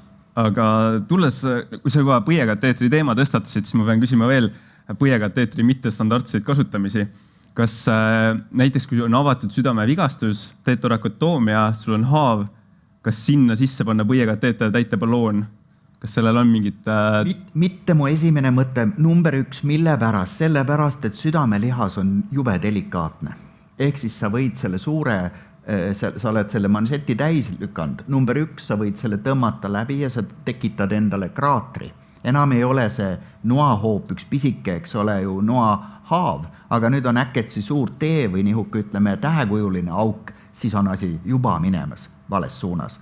Teine, sa paned, eks ole ju, ütleme 10 milliliitrise manšeti ühte südamekambrisse, mis ta voolu ju katkestab. Südames ei ole mõeldud, et sul on seal suur mahtu võttev balloon, mis takistab voolu. Ehk siis mitte mu esimene, pigem 1 sõrm, 2 sõrme ja hoiavad need peal. Ma võiksin sõita selle kiirabi autoga õigesse haiglasse, hoides sõrme peal, aga ma ei paneks seda ballooni. Jah, sellist pädevust vist või kogemust kellelgi ei ole. Kiirabist tõenäoliselt. Ma küsiks siia vahele võib-olla sellise küsimuse, et ütleme siis niimoodi, et mõned aastad tagasi oli üks ettekanne sellest Reboast, eks ole. Et kes ei tea, siis tegemist on Rei arterist sisse viidava sellise ka ballooniga, millega on siis võimalik blokeerida siis verevool alakehasse, eks ole. Praegu antud juhul meil on küll rindkeres kuulihaav. Aga ütleme, et kui meil on näiteks selline abdominaalne vigastus, ei tea täpselt, kus ta veritseb, oledki seal kuskil ma ei tea, Võrumaa metsade vahel, lähim haigla on, ütleme niimoodi, 45 minuti kaugusel, haige on ülimalt ahjukardiline, hüpotensiivne, läheb minema juba. Et kas see on üks süüke oskus, mis meil võiks kunagi tulevikus olla, mis sellisel juhul vääriks proovimist? Mina arvan seda, et sul peab olema lõpppeakoolitus nagu endovaskulaarse punktsiooni juhtedraadi viimine, siis šokis inimene, eks ole, ütleme, kui kannatanu on see 20-aastane naine ja ta vererõhk on 110, ta hoiab veel arteri valendikku ja ehk seda arter võib veel olla mingi suurusega, aga kui ta rõhk on 80, tema, ütleme, niisugusest 3 sentimeetrisest arteri valendikust on saanud 1 sentimeetri ja seda punkteerida seal võtab aega, eks ole ju, kui üldse õnnestud. Ja nii et minu jaoks, ütleme, see Reboa ei ole nagu hõbekuul, ta tuli nagu hõbekuul. Tegelikult oli ta Korea sõjas juba ju publitseeritud Hughesi poolt 53. aastal ajakirjas Surgery oli publitseeritud 2 Koreas viga saanud Ameerika sõdurit, kellele ta pani siis, eks ole, selle ballooni, mille ta siis aordis on ju manšeti täitis, mis siis nagu oleks seesmine ristklemm aordile peale. Geniaalne tundus, eks ole. Tal ei olnud ka elulemuse paranemist, nendel 2 ei saagi võib-olla oodata, eks ole, et sa näitad seal statistilist erinevust. Aga see oli nagu, aga viimasel ajal hästi palju on ju Ameerikas tehtud igasuguseid koolitusi ja ma olen oponeerinud ka miitingutel poolt ja vastu ja minu nägemus on ja seda näitab ka kirjandus, et ta ei ole hõbekuul. Tekitab probleeme, ligipääsuprobleeme, amputatsioone oli rohkem neil haigetel, kes said Reboa katse.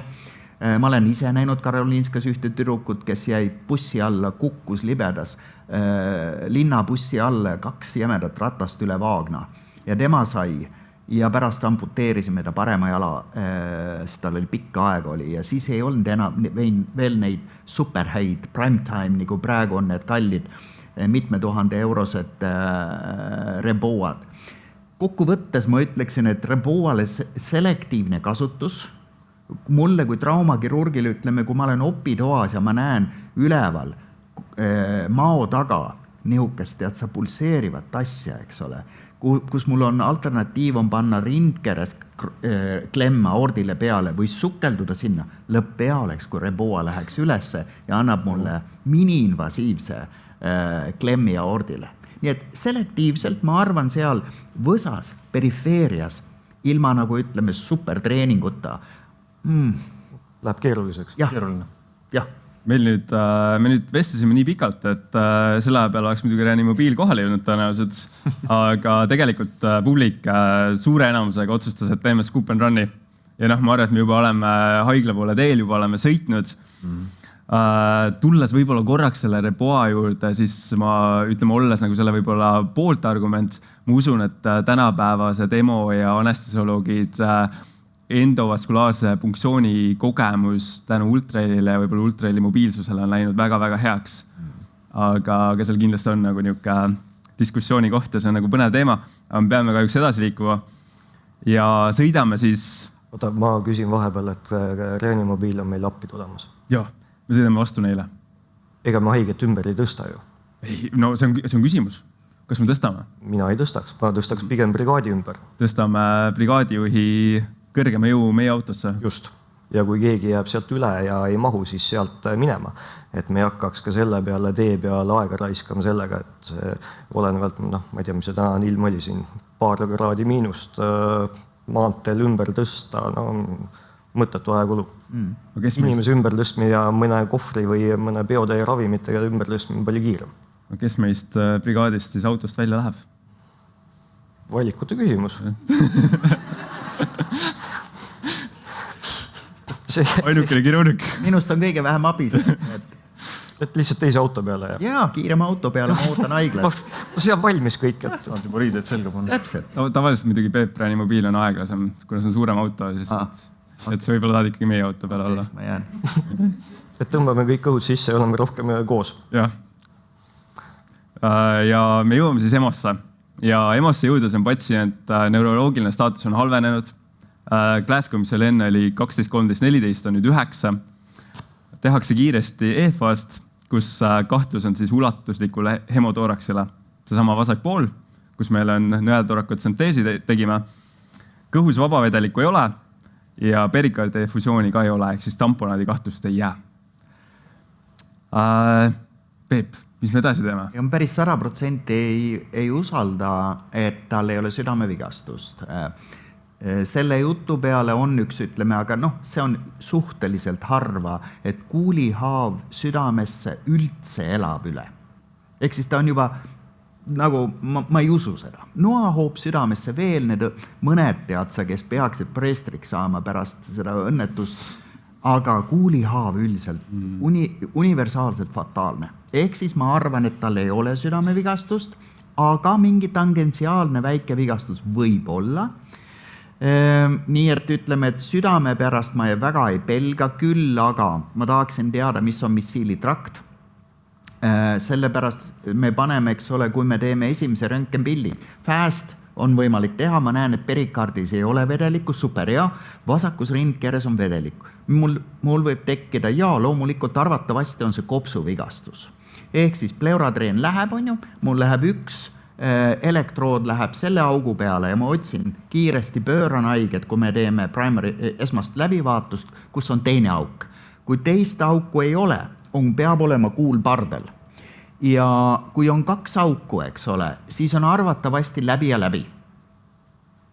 Eeldusel, et see ei ole 2 kuuli. 2 auku ja 2 kuuli pardal.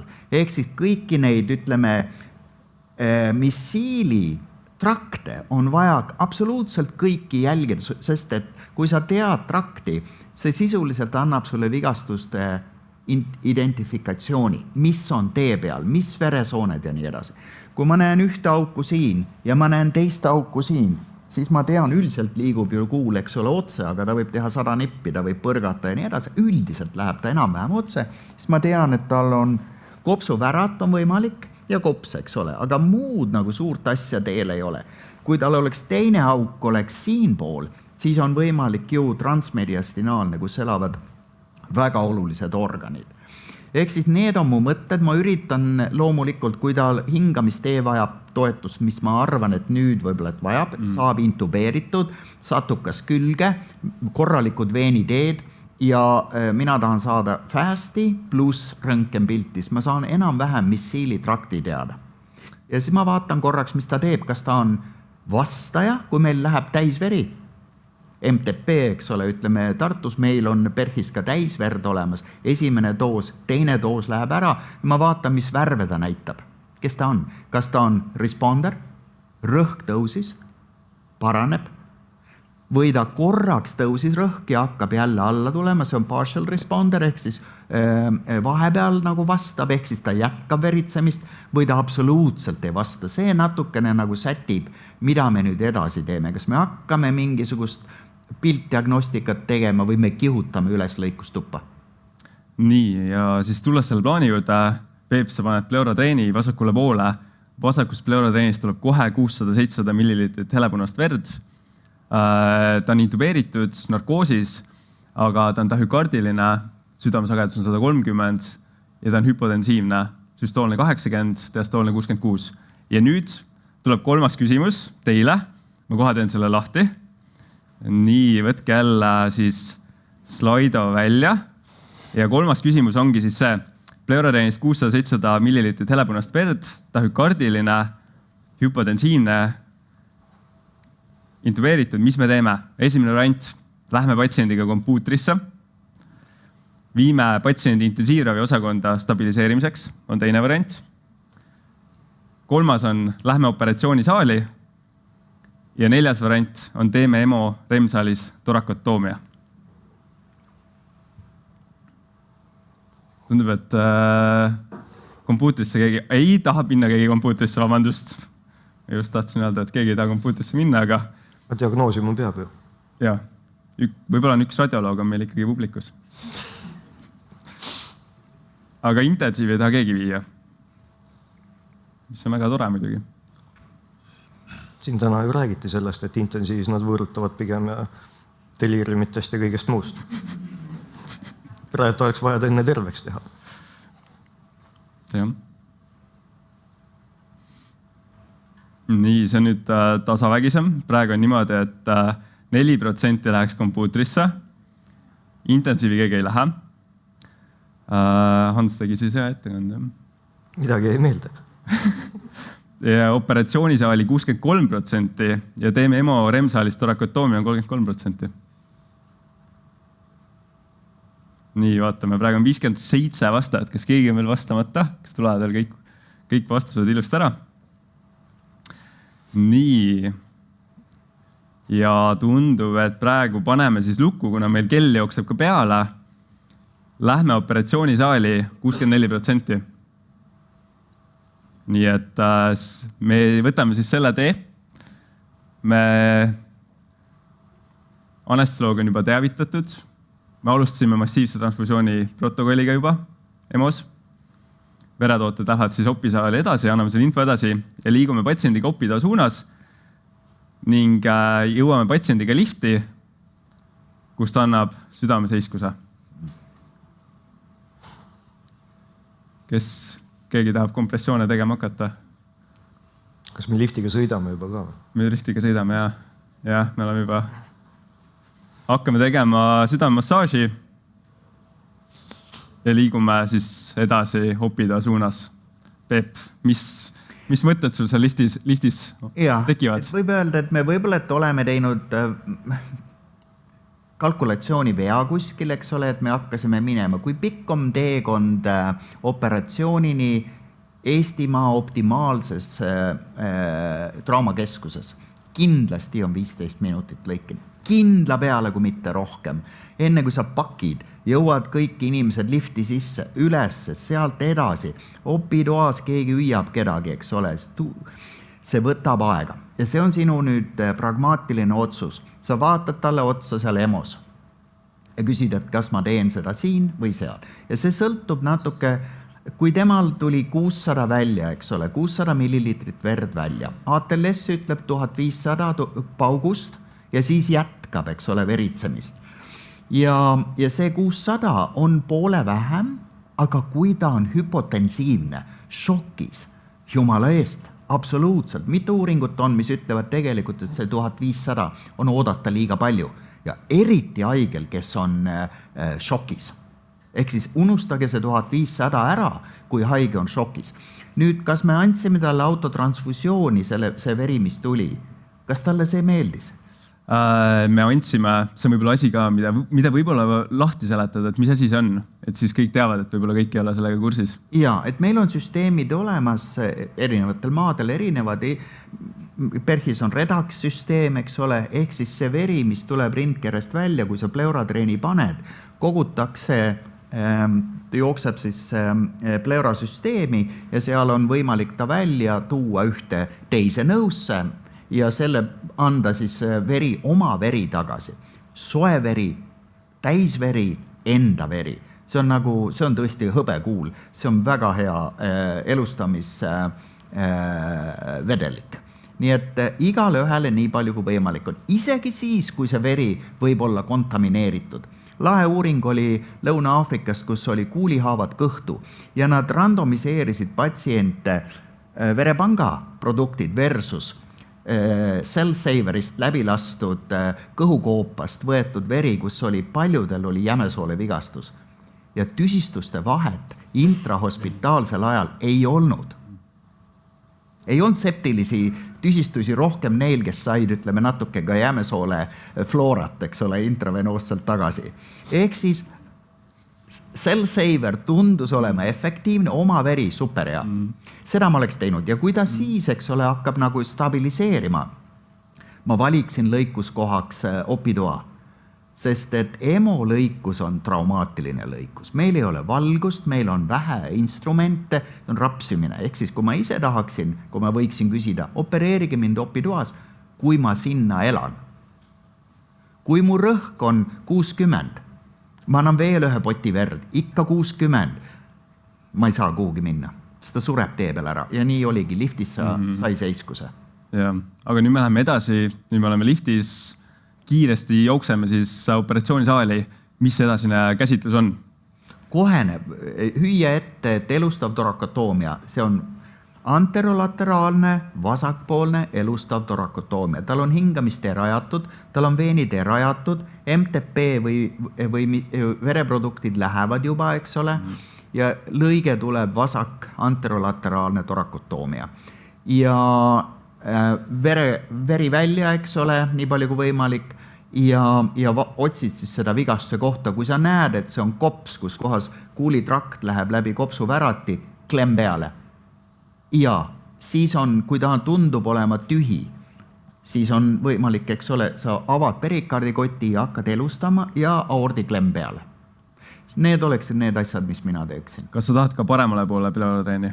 Pleuradreen tavaliselt pannakse ka paremale nüüd sellel haigel. Ütleme, kui haige tuleb, kes hakkab ära surema EMOs ja sa teed elustavat torakotoomiat, alati paralleelselt, kui mina teen torakotoomiat, paremale poole pannakse, nagu öeldakse, džungli trumm, eks ole, et kas paremal ka midagi toimub?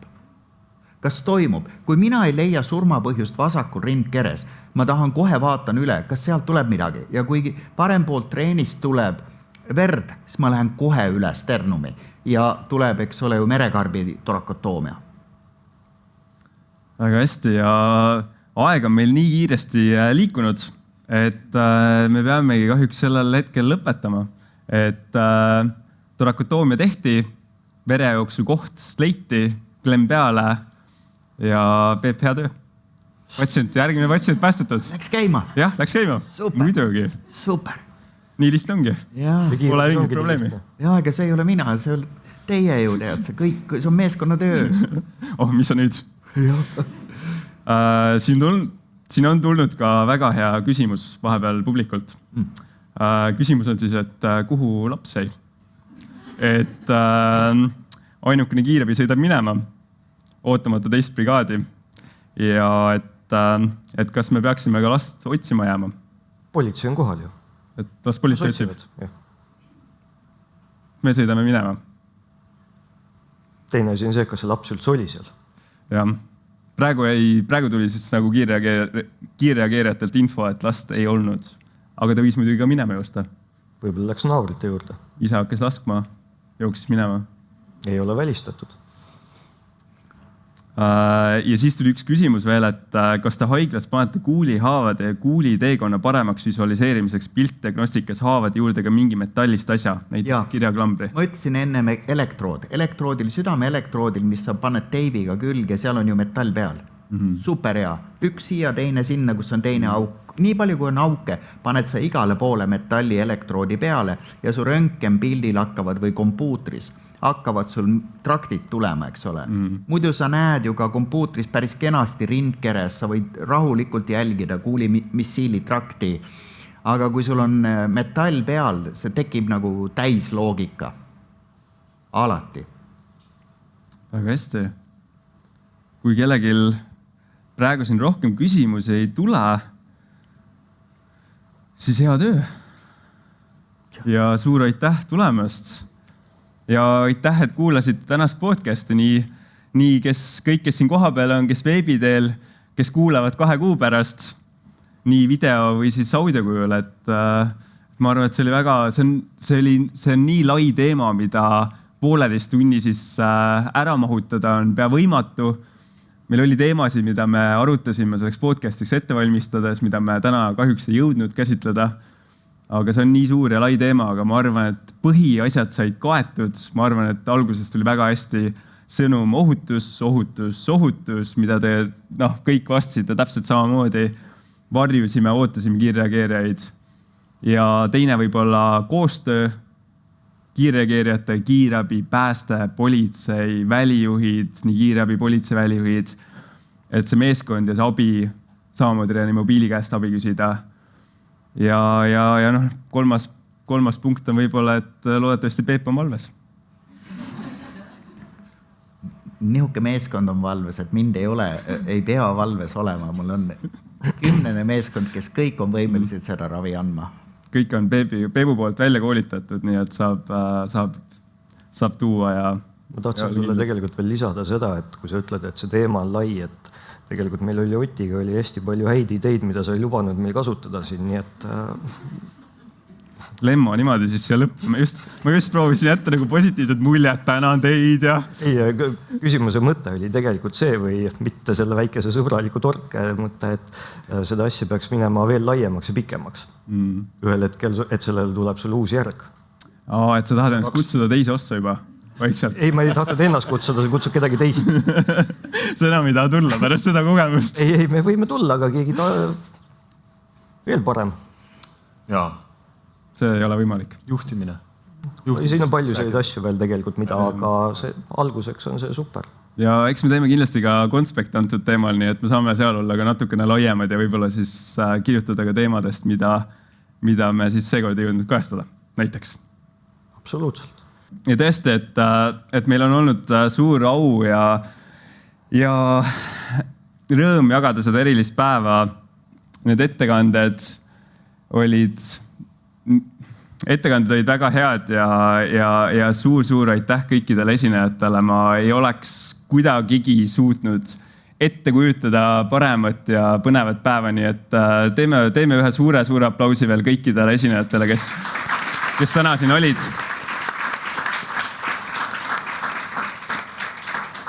Ja kuna see oli nii tore kogemus, alustades sellest, et seda konverentsi ette valmistada, siin päeval olla, siis ma arvan, et ekraanidele tuleb graafika ka ja mul on suur rõõm teavitada, et me tuleme tagasi. Ei pääse meist, ehk siis aasta aja pärast, hästi ilusal kuupäeval 06.02.2026 on meil plaanis uus Delta konverents, mille piletid me juba panime suure entusiasmiga müüki. Arvestades, et me nüüd seekord olime natukene, võib-olla jäi see korraldamine niisugusele viimasele minutile, siis seekord me mõtlesime, et me oleme proaktiivsed ja panime juba varakult müüki. Ja kõik, kes konverentsil on osalenud nii veebis kui koha peal, et kui te panete sooduskoodi Gutenberg, siis saate 50 € odavamalt. Et kasutage seda võimalust ära ja mul on suur rõõm juba teavitada, et meie järgmise aasta peaesineja on professor David Carr, kes tuleb Eestisse Torontost. Ta on Toronto erakorralise meditsiini professor, erakorralise meditsiini lavadel tuntud nägu ja osales ka oli ka veebi teel meie jõulueri podcastis ja seal osas. Nii et tema on peaesineja, ülejäänud nimed selguvad juba jooksvalt. Nii et kui te sellel ilusal kuupäeval 06.02.2026 ei abiellu juhuslikult, siis olete väga oodatud. Ja kui te abiellute, olete ikka väga oodatud. Et kindlasti tulge.